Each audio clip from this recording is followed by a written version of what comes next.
Tak dneska bych vám chtěl ukázat regál na pneumatiky od firmy Stoff. Je to průmyslový regál bytelný s křížením tady.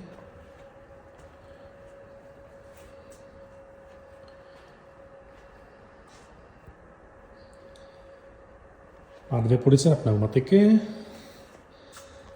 a jednu kovovou polici nahoře, která se skládá z více dílů. Má tu několik takovýchto menších polic, vlastně poskládaných nahoře.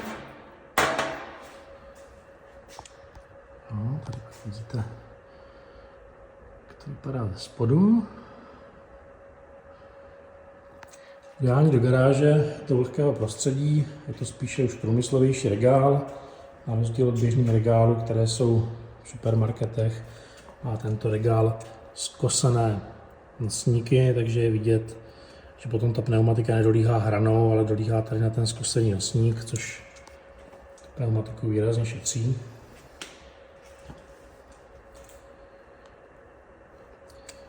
Teďka v tom regálu máme pneumatiku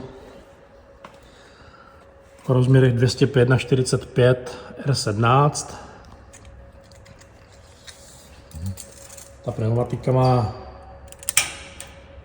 na šířku nějakých 19 až 20 cm zhruba. Celková šířka vnitřní tady tohoto regálu je 120 cm, takže bez problémů tam dáte celou sadu i větších kol. Když se podívám na výšku, momentálně máme nastavenou výšku nějakých 74 cm vnitřní výšku. Stejně máme nastavené v dolním patře. Máme dokonce nějakých 78 cm. Takže úplně bez problémů se tam vejdou větší kola i z dodávky, i z běžných SUVček. Regál je kompaktní do hloubky, má 40 cm, je poměrně stabilní a bytelný, není třeba ho kotvit, protože byste ho ale měli v průmyslu, nebo ty pneumatiky vydávali často, tak jsou tady patky 4 na zakotvení vlastně toho regálu do země, aby se náhodou nepřevrhl.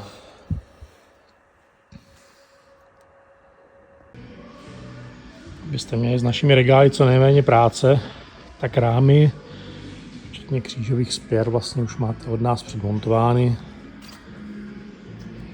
Kolegové zrovna kompletují regál. Takhle potom máme pro vás nachystané, už nakompletované rámy. Sestavení regálu je velmi jednoduché. Do regálu stačí zacvaknout nosníky, dát desky a to vlastně celé.